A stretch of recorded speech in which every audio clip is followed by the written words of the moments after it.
skirt, skirt, skirt, skirt. Uh, uh. What's up, guys? It's your boy BabyJesus coming back at you again with another movie review. Today, I'm gonna go ahead and be doing The Conjuring 3. The Devil Made Me Do It. Spoiler alert! If you guys have seen it, I guess this won't be a spoiler for you. If you haven't seen it, please press pause. Go watch it in the theater. This movie is really an experience to watch in theaters. So if you want to wait for it to come out on DVD or on Netflix or whatever, go for it. But this movie to be watched in theaters is glorious. Okay, so I'm here in Mexico. This movie was released here in Mexico last week, Thursday, June 3rd. Here we go. This movie was directed by Michael Chaves, an American director. This is actually this is the very first Conjuring movie where James Wan doesn't direct the movie himself. The Conjuring 1 and the Conjuring 2, they were directed by James Wan, and James Wan has been heavily involved in the Nun, the Annabelle movies, and even in the Curse of the Llorona, which it's not really the Curse of the Llorona. It was an alright movie, but apparently, if you look online, like it's tied to this universe. I haven't seen that yet, but maybe if you want to go ahead and wait for like future projects from the Wands family or the Conjuring family, maybe they're gonna pull something out of there. So this director, Michael Chaves, he actually directed La Llorona. So he's part of James Wan's crew who's been involved with all these horror movies. So he directed The Curse of La Llorona and he directed The Conjuring 3. You can really see, you can really see a style difference in directing, but everything maintained the same spirit because James Wan wrote the story for the he adapted the screenplay to from the real case of the Glatzel family to cinema, and he actually produced the movie as well. So everything it remains the same spirit, but you can see the differences in the techniques of directing. So now this movie does have an hour and 52-minute runtime, so roughly 2 hours. For my scary movies, I do like scary horror, terror, uh, blood gore, whatever, or what's it, gore porn? I think it's called gore porn. Any kind of those movies, I do like them to be between 1.5 hours to 2 hours. It's very difficult to command the audience's attention and to hold suspense or fear or terror for such a long time. It is difficult, not impossible. And honestly, I've loved the previous Conjuring movies. I'm a big fan of this entire universe. So if you don't know much about the Conjuring universe, I'm about to tell you guys if you want to get a pencil and paper, I'm going to tell you the chronological order of how the movie should be watched for you to have the entire story. And yes, every movie is they're like tied with each other. And it's a really cool way of how they do it. So here we go. You're going to begin with The Nun. After that, you're going to watch Annabelle Creation. After that, you're going to watch Annabelle. Then comes the very first Conjuring movie. After that, you're going to watch Annabelle Comes Home. If you look for the list online, it involves or it includes The Curse of La Llorona. But like I said, if you just want to get through the story, The Curse of La Llorona, it's the least important film, I think, in this entire Conjuring universe, the multiverse or the expanded universe. So after Annabelle Comes Home, just go ahead and watch Conjuring 2. Once you finish watching Conjuring 2, watch this one, Conjuring 3, The Devil Made Me Do It. Now, I have a complete Hollywood boner for not only Vera Farmiga, but for Patrick Wilson, who portray Ed and Lorraine Warren. I love these actors to death. Patrick Wilson, I've loved him for years, ever since Watchmen, ever since even though I felt he was kind of out of place in Aquaman, I love seeing him on screen. I love Vera Farmiga, beautiful, classy lady who's just a great actress. And in Bates Motel, you can really see her range of acting. And then to just in a way to tone it down, which sounds weird because Bates Motel is super suspenseful, creepy, and then this is suspenseful, creepy. But just to play a whole different character, but still believable and still to do it well and with grace, brilliant actors, brilliant actors. So, just a quick summary of the film. These Conjuring movies have to do with real life cases, and if religion isn't really your thing, you know what? That's completely fine. And I do hope, in a way, maybe you can set religion aside, and then just enjoy the journey that the director, producers, the actors take you on. Because this film, I do think it was a great journey, especially the ending. I love the ending. So this has to do with in July 1981, there was an exorcism in the Glatzel family in Massachusetts. Their youngest son, David, he was there was going to be an exorcism, and then so in the movie, they're performing the exorcism, and Arnie Johnson is the boyfriend of David's older sister, and he's there with the family. He's like part of the family. He tells the demon, you know what, leave David alone, take me instead.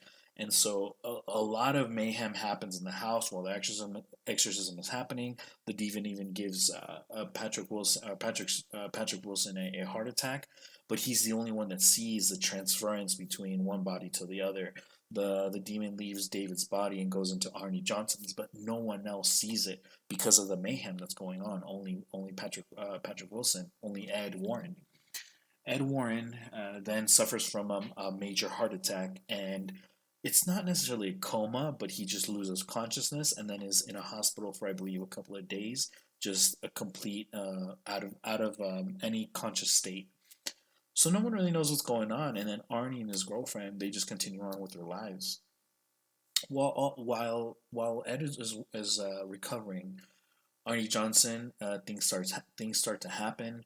He starts to feel different things, and he goes ahead and stabs his employer or his boss, I guess, or I can't remember, or it's not really explained if it's his boss, coworker, or whatever. But they work together. But it was like he owned the place, so that's what I'm saying. It's not really explained that thoroughly. He stabs him 22 times, and so Arnie Johnson is a cop. Finds Arnie Johnson walking along the street, taken to court, the whole shebang.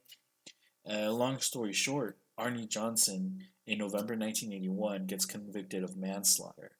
But thanks to the investigative powers of the Warren family, they submit a not guilty plea by demonic possession, and they're actually victorious because of their investigative ability and because of what continues on in the movie.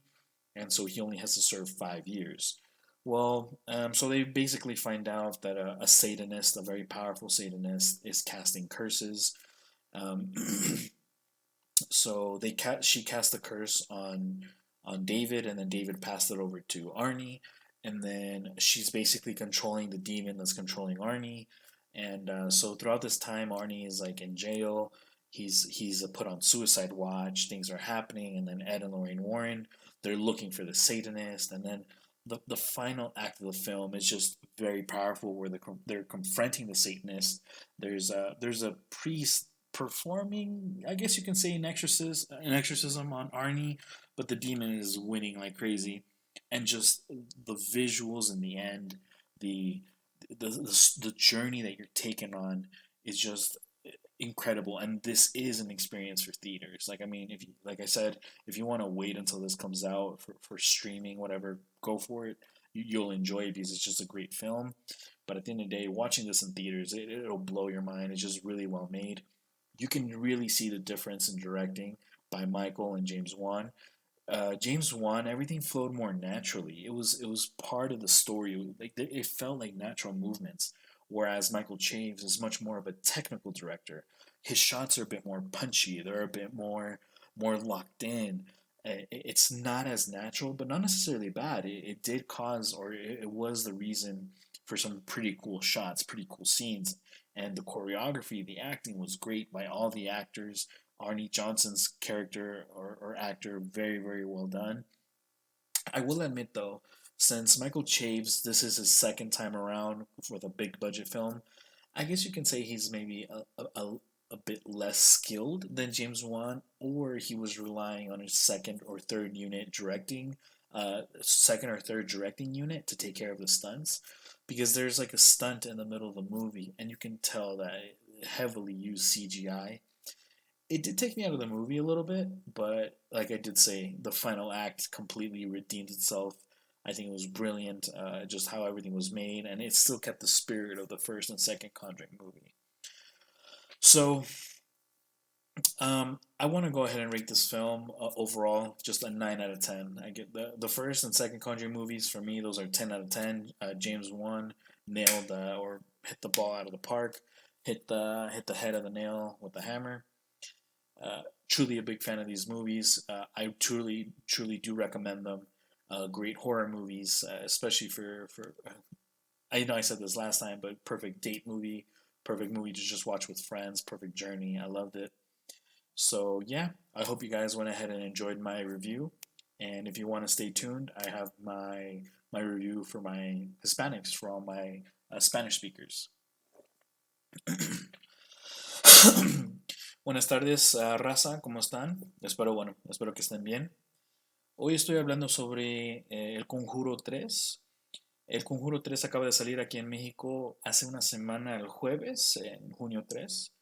Y el director es Michael Chaves, un americano. Esta es la primera película del Conjuro. Ya hay tres, eso sería una trilogía, y hay el universo del Conjuro que tiene la monja, que tiene la maldición de la Llorona, y todas las películas de Annabelle. Pues es todo en el mismo universo. Pero las primeras dos películas del Conjuro, James Wan fue el director. Esta es la primera de los conjuros que un tipo diferente lo dirigió. Pero Michael Chaves ha estado muy involucrado en ese universo. De hecho, él dirigió, él hizo la de La Maldición de la Llorona. Y él siempre ha estado escribiendo la historia o haciendo algo en estas producciones. Entonces, aunque sea un director diferente, sí ves diferencias en los estilos, pero mantiene el mismo espíritu pues, de todo. La película dura 1 hora y 52 minutos, casi 2 horas, y en mi opinión es perfecto, especialmente para una película de terror, de espantos y todo eso.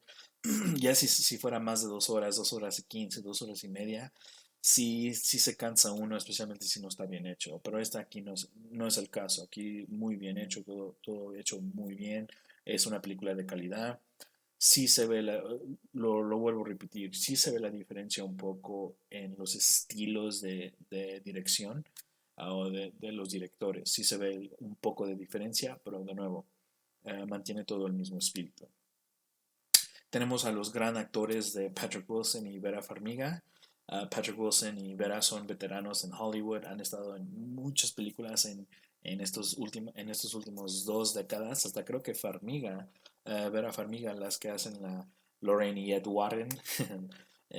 Farmiga ha estado en Hollywood ya casi 30 años. Increíble actriz.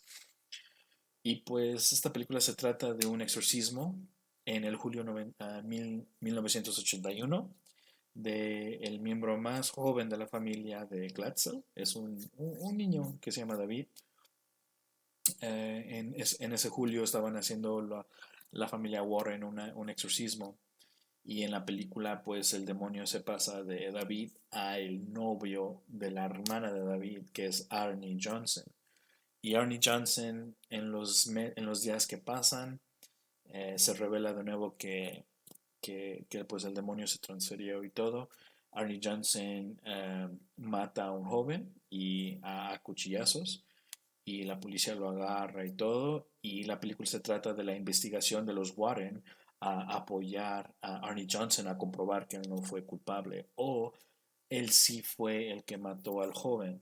Pero sería la primera vez en los Estados Unidos hasta este punto que usan como para decir que no es culpable, usar que fue posesión por demonio.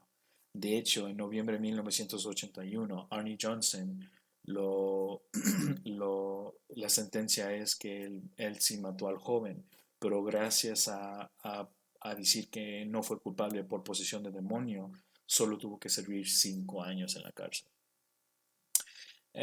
Excelente película. El final fue, fue algo, me sacó algo de emoción. Sí, sí, sin mentir, completamente honesto, sí me sacó unas lágrimas al fin, porque ves la fuerza de la relación de los Warren, de Ed y Lorraine Warren, y luego ves el conflicto que está con Arnie Johnson y su novia, todo eso junto en el fin, estaba hecho increíble.